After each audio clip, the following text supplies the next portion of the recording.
प्रतिहार dynasty ruled over Mandore. पहला राजा लिखो इनका, हरिश्चंद्र।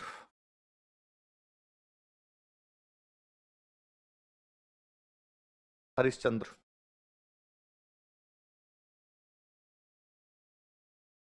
प्रतिहारों के जो अभिलेख मिले हैं उसके अंदर हरिश्चंद्र को ब्राह्मण बताया गया। क्या बताया गया हरिश्चंद्र को? लिखो, प्रतिहार अभिलेखों में, इन प्रतिहार इंस्क्रिप्शंस, प्रतिहार अभिलेखों में, इन प्रतिहार इंस्क्रिप्शंस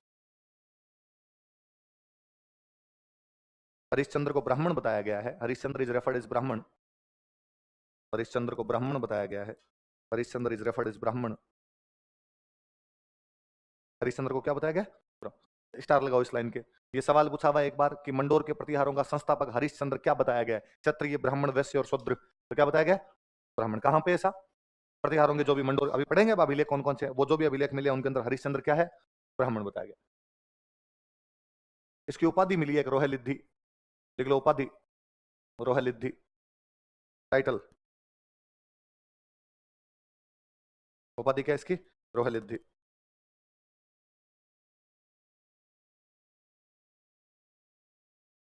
क्या उपाधि इसकी? रोहलिद्धि का मतलब होता है योगिक क्रिया में निपुण, योगा करने वाला। बाबा रामदेव। लिख लो, योग क्रिया में निपुण। अच्छा, रोह है लिखना, रोहलिद्धि लिखो, योग क्रिया में निपुण, एक्सपर्ट इन योगा।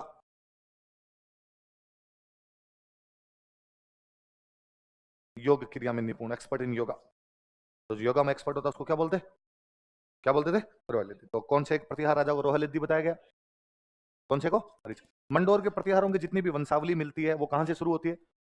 अब लिखा हुआ है, अभिलेखों में लिखा हुआ हरिश्चंद्र के 4 बेटे थे। एक का नाम था रज्जिल, एक का नाम था भोग भट्ट, एक का नाम था कक, एक का नाम था दद्द।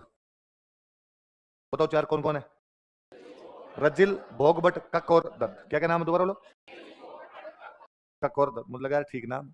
बामण ने कहा कै पे नाम है कक, बामण ने कहा दे के नाम पे तो दद्द, का रै पे नाम है तो रज, रज्जिल कर दिया, बाकी रज्जी है। भोग भट्ट भगवान जाने इन्होंने कैसे रख लिया, बाकी नाम क्या है? कक दद्द रज। क्या क्या नाम बोलो देखे? कक दद्द। और अभिलेख ऐसा लिखते हैं कि इन चारों ने मंडोर जीता था। इन जीतों ने क्या जीता था? और मंडोर में परकोटा बनवाया था। क्या बनवाया था? परकोटा समझते हो? 4 दीवारी बाउंड्री वॉल, रेम्पार्ट जो होता है उसको क्या बोला जाता है? परकोटा। देखो देखो, इसके 4 पुत्रों रज्जिल, भोगभट, कक तथा दद्द ने मंडोर जीत लिया था। इज 4 सन्स रज्जिल, भोगभट, कक एंड दद्द वॉन मंडोर। इसके 4 पुत्रों रज्जिल, भोगभट, कक तथा दद्द ने मंडोर जीता था। इसके 4 पुत्रों रज्जिल, भोगभट, कक तथा दद्द ने मंडोर जीता था। इज 4 सन्स रज्जिल, भोगभट, कक एंड दद्द वॉन मंडोर। तथा यहां पर परकोटे का निर्माण करवाया एंड बिल्ट रैम्पार्ट हियर। तथा यहां पर परकोटे का निर्माण करवाया एंड बिल्ट रैम्पार्ट हियर। इसका निर्माण करवाया, परकोटे का निर्माण करवाया। अब ये 3 तो भगवान जाने मर गए होंगे, भोग, भटकक और दद्द। अगला जो राजा बना था यहाँ पे मंडोर का, पहला जो प्रतिहारों का राजा बना, वो राजा कौन था? रज्जित। तो लिखो रज्जित। अब इससे पहले ये लोग कहाँ रहते थे? भगवान जाने। हरिश्चंद्र कहाँ से आया था? अल्लाह जाने। इनकी लीला ये जाने कहां से आए कहां से नहीं है। अगला कौन आ गया आपके? रज्जित। क्या नाम है? मंडोर के प्रतिहारों की वंशावली कहीं से शुरू होती है भाई, ये राजा, इसके बाद ये, इसके बाद ये, तो वो कहां से शुरू होती है? देख लो, यहां से मंडोर के प्रतिहारों की वंशावली प्रारंभ होती है। इससे पहले तक तो ये मंडोर में तो थे ही नहीं, पता नहीं कहां पे रहते थे। यहां से मंडोर के प्रतिहारों की वंशावली प्रारंभ होती है। From here genealogy of Pratihara of Mandore was started. यहां से मंडोर के प्रतिहारों की वंशावली प्रारंभ होती है। From here genealogy of Pratihara of Mandore was started. Mandore के प्रतिहारों की क्या शुरू होती है? वंशावली। अगला राजा लिखो, नरभट्ट। राजा का नाम क्या था? नर। भगवान जाने इसको ऐसी उपाधि किसने दी थी, पर उपाधि यही है इसकी। उतार लो चुपचाप, बोलना मत। नरभट्ट का टाइटल है। यूपी वाले बोलते हैं या तो ऐसे कि हम उसको पेल दिए थे, या ये कहता होगा ठोका होगा पकड़ पकड़ के इसने किसी को, तो लोगों ने नाम क्या निकाल दिया इसका? तो कोई पूछेगा कौन से मंडोर के राजा की उपाधि ये थी? कौन से मंडोर के राजा की? नरे बट ये उपाधि किसकी थी? नरवट की उपाधि क्या थी? ये ऐसे ऐसे नाम लेते हो आप। सी आगे लिखो, नागभट्ट। अगला कौन है? नागभट्ट। नागभट्ट को लगा यार मंडोर में मजा नहीं आ रहा, नागभट्ट राजधानी चेंज कर गया, अपनी राजधानी को मंडोर से ले गया मेड़ता। राजधानी को मंडोर से कहां ले गया? लिख लो। इसने राजधानी को मंडोर से मेड़ता, ये राजधानी को मंडोर से मेड़ता ले गया, या इसने राजधानी को मंडोर से मेड़ता स्थानांतरित किया? He shifted his capital from Mandor to Merta. He shifted his capital from Mandor to Merta. इसने राजधानी को मंडोर से मेड़ता स्थानांतरित किया या बदला, शिफ्ट किया, राजधानी को मंडोर से मेड़ता स्थानांतरित किया। स्टार लगा लो इस बात के। आज बाकी सब बातें दूसरी उपाधियां कौन सी याद कर लो, पर वही है मैं खाली लिखवा दूंगी, 2 लाइनें लिख लो। हरिश्चंद्र ब्राह्मण था, राजधानी को मेड़ता कौन ले गया? नागभट्ट। स्टूडेंट लगता बस, तो थोड़ा पन्ना भरवा दिया जाए तो उसको लगता है कि सर को आता है, तो सर इंटेलिजेंस से झाड़ने के लिए बोले कितना ही लिखवा दे, क्वेश्चन 2 ही बनेंगे। हरिश्चंद्र कौन था? ब्राह्मण। और राजधानी मेड़ता कौन ले गया था? कौन ले गया था? पर ये मेड़ता बस नागभट्ट के टाइम में रही थी, बाकी इनकी राजधानी मंडोर ही थी, तो बाकी इसके बेटे वगैरह वापस मंडोर आ गए। 2 बेटे थे इसके, एक बेटे का नाम था तात, बेटे का नाम क्या था? एक बेटे का नाम था भोज। क्या नाम था? एक का तात और एक का भोज। हिसाब कहता है कि नागभट्ट के बाद अगला राजा बनना चाहिए था तात को। किसको बनना चाहिए था?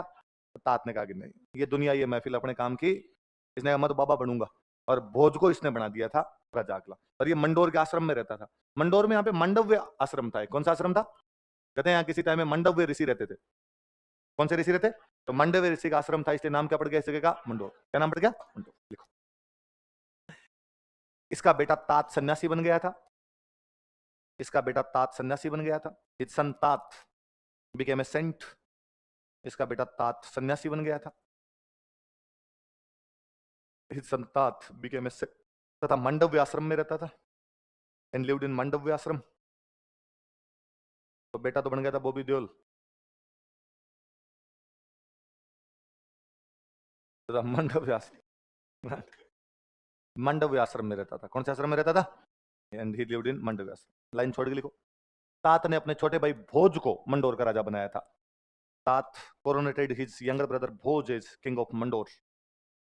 तात ने अपने छोटे भाई भोज को मंडोर का राजा बनाया था। Tat coronated his younger brother Bhoj as king of Mandore.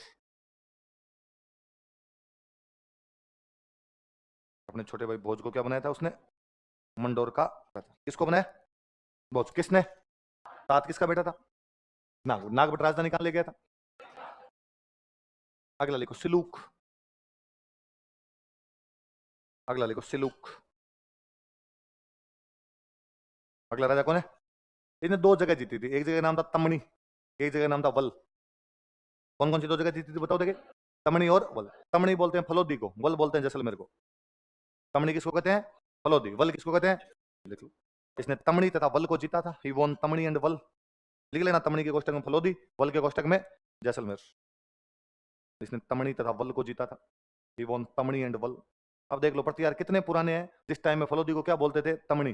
और लोग भूल भी गए कि फलोदी का नाम भी तमणी रहा होगा कभी। इसने तमणी तथा वल को जीता। वल किसको कहते थे? जैसलमेर। अभिलेख ये भी कहता है कि उस समय वल